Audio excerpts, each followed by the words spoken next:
Good afternoon and welcome to Teleislas News with the most relevant and important information of the day. In order to ensure the sale of optimal food on the island, the Health Secretariat will conduct a training session on sanitary requirements in commercial food establishments. The Health Secretariat announced that it will hold a training session on sanitary requirements for all owners and employees of meat vending businesses after irregularities in the handling of food in several businesses dedicated to the sale of meat were evidenced. This is a very relevant activity, and we invite those interested in this topic to participate because we will socialize all the requirements that these establishments must meet, which came into force in October 2018, and in the visits we have made, we have detected that the vast majority of establishments have not complied with this standard, and that has caused annoyance among the owners because when making visits and finding non-compliance, the Health Secretariat has to proceed to perform a sanitary measure of security seizure or destruction of the products they market. We invite all interested parties and owners of businesses that sell, dispense, or transport meat or edible meat products to come and participate in this training that will be of great benefit to all. This training session will be held on March 30th at 9 a.m. at the Chamber of Commerce facilities.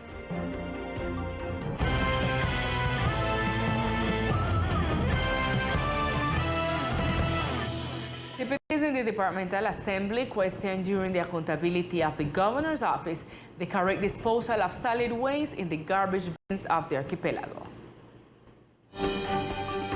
During the development of the accountability with the Secretary of Public Services, questionings regarding the management and correct disposal of solid waste were raised by Deputy Marcella Green, in which she stated that in the department, rather than a solution, it has generated a problem, plus the accumulation of garbage in the sectors where blue tanks have been located. The deputy referred to the fact that they have not taken into account the points where they are located, since most of them are on the main roads, which generates an undesirable image for visitors. Mr. Secretary, I would like to comment on the issue of solid waste management, especially with the issue of the blue tanks. Because although it is true that in the presentation you say that you have eliminated some places or spots where there was waste, at the moment what we have is a lot of small places where waste is accumulating due to the poor management of these containers, which far from being a solution, it is increasing problem. The intervention of the deputy points out that there is no education to citizens about what materials are collected in the garbage tanks, so the population deposit any material in them. In response, the secretary said, The Secretariat of Public Services has hired an awareness and socialization staff, which works together with the Trustbuster Solid Waste Collection Company, and awareness campaigns are conducted week after week in all sectors of San Andres, especially in sectors where there are critical points that are already previously evaluated by the operator Trustbuster. The secretary highlighted during his presentation that the accumulation of solid waste has been reduced by 80% in the department. The deputy Marcella Green reiterates the possibility of studying whether putting more garbage can will mitigate the problem as such, or if it is necessary to educate citizens on how they should handle the disposal of garbage. The close season soon begins for one of the most important species of our archipelago is the black crab. The Corporation of the Sustainable Development of San Andres Providence and Santa Catalina Coralina announced that soon the close season for the black crab in our department will begin. This in order to continue working on the protection, conservation, and survival of this species through appropriate and sustainable management with conservation criteria. The opening of the band season of this species begins on the 1st of April and will last until July 31st.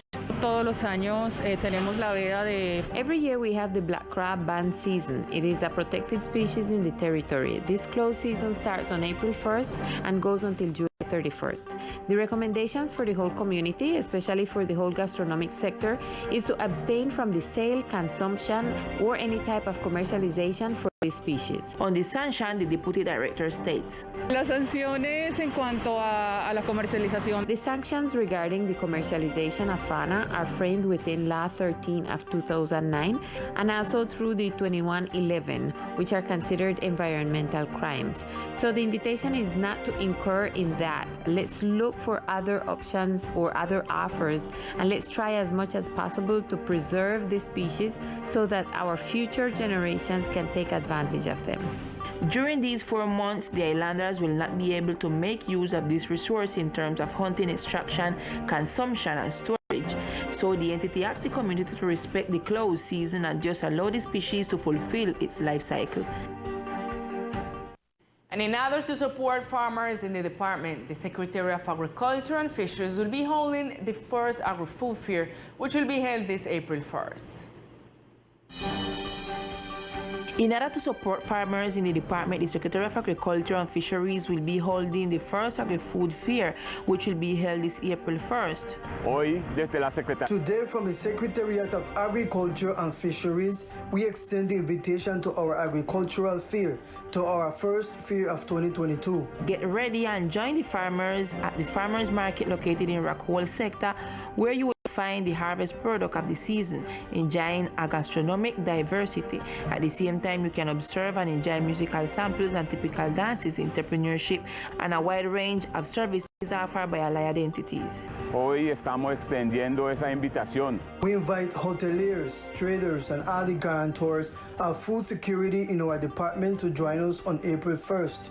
We are going to have different products from our department in the farmers market. We want you to support us. We want the entire private sector to support our farmers. The departmental government and the Secretariat of Agriculture and Fisheries extend an invitation to traders, hoteliers, restaurant shopkeepers, and Raisal community, resident visitors, and tourists to participate and support rural men and women in this great agri-food exhibition, which will be held on April 1st from 8 in the morning until 3 in the afternoon. And in order to establish evaluation protocols for the restoration of ecosystems, several workshops will be held in our archipelago to integrate the community. We're connected by telephone at this time with the director of the National University Caribbean Campus, who give us details of this workshop. Lo que estamos continuando. We are continuing at the level of protocol and ecosystem restoration together with the Coralina Environmental Corporation and a series of entities responsible from the National University of Colombia at the Caribbean campus. We will be coordinating the process between the background and the theory of other countries regarding the restoration of mangrove ecosystems, grasslands, and reefs, and what has happened since the passage of Hurricanes Eta and Iota in the islands, to propose those protocols, those step-by-step actions as to what we must do before and after to contribute to the restoration of ecosystems. Then on March 29th in Providence, we will be talking with the community, mainly fishermen and professionals of the entities, the community in general and the institutions, to validate the information and confirm this dialogue of knowledge and present the work we have done. In Providence, this workshop will be held at the Dignity Camp today from 3 until 6 p.m. and in San Andres it will be held tomorrow, Wednesday 30, at the campus of the National University from 1 to 6 p.m.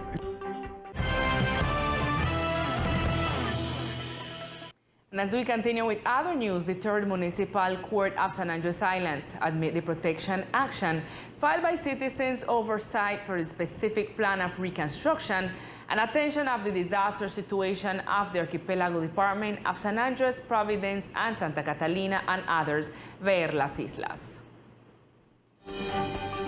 The Third Municipal Court of San Andres resolved to admit the tutela action filed by the entity Veeduría Ciudadana ver las Islas against the government of the Archipelago Department of San Andres, Providence, and Santa Catalina for the specific plan of reconstruction and attention to the disaster situation of the department and others. At the time, the Third Court ordered the government of the aforementioned department, through its legal representative or whoever is acting in their stead, who will be granted a non-extendable term of 2 days in view of the celerity that must be given in these matters to pronounce on the fact and claims of the tutela, to provide or request the evidence they consider pertinent, and to present the certificate of the legal representation that accredits their position or representation. The third court does not decree the provisional measure for the reasons set forth in the motivating part of this decision. In turn, the news on writing the Regional Ombudsman Office of the island so that in the term indicated in Article 25 of Decree 025 of 2014, in accordance with Article 281 of Political Constitution of Colombia, it may issue a concept within the present constitutional protection and or support or not the claims of the plaintiff, for which purpose it shall be granted a term of 2 days, knowing the celerity of the present matter. And the deadline for young people to apply and define their military status is extended for 1 more week. The deadline will be until April 1st. Lieutenant Colonel Alidio Cuellar from the facilities of the Cultural House of the Hill extend an invitation to young people and citizens to define their military status from now until April 1st. Un saludo muy especial. Quiero invitarlos. We will be here until April 1st, defining the military situation of those citizens who have not yet defined their military status.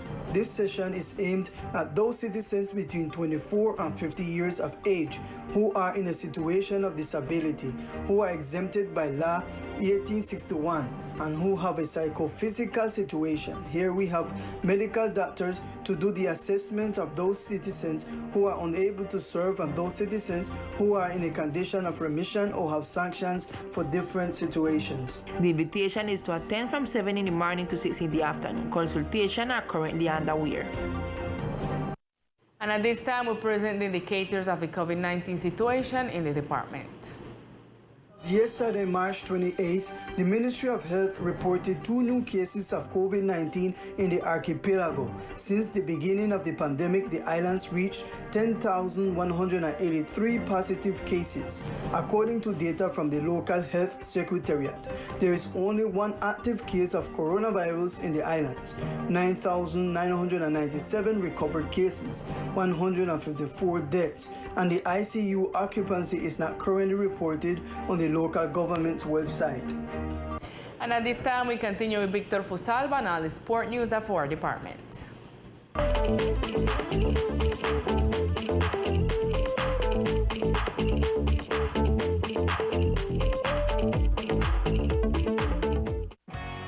Hello, here are the best sports of the islands. The National Triathlon and Paratriathlon Championship was held here in San Andres that left a lot of people very satisfied. An event that attracted more than 3,200 athletes who competed in different modalities of swimming, cycling, and running, in which athletes sought their classification to the Colombian national team, which will participate in the Pan American Games and the next Olympic Games. We talked with Luis Fernando Harb, a member of the organization of this event. This is a triathlon race. This is a national championship of triathlon race.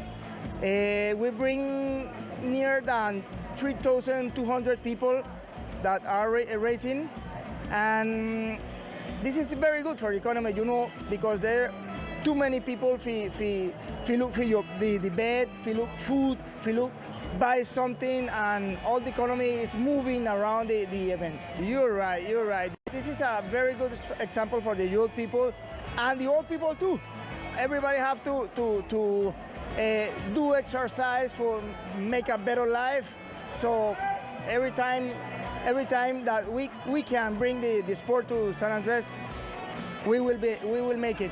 We will make it again.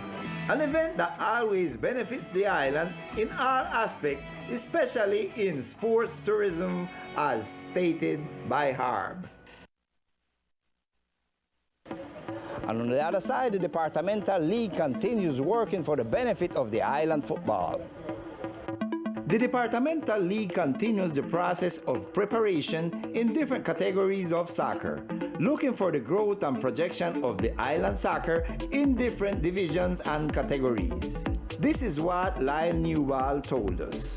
I believe important issues that come in now is with the girls' football. we'll be promoting the girls football, and they will be playing the tournament this year. We will start that tournament in April, and we will have more or less around 6 teams from girls football. And something very important too is that for the licensee, that is the capacitation that required to train in football in the minor divisions, we will have from 22 trainers that will be doing that license. This year we have 5 girls in there, 5 women that will be there. We have now the participation of the U17 selection that will go and play the tournament in Bogota. We already participate with the U13 and U15, and we will be starting our regional tournament in April. It is important the continuity in these processes, where the league will continue to work for the benefit of the island soccer, as stated by Newball. And this will be all in sports for the moment. I am Victor Fusalba, Teleislas News.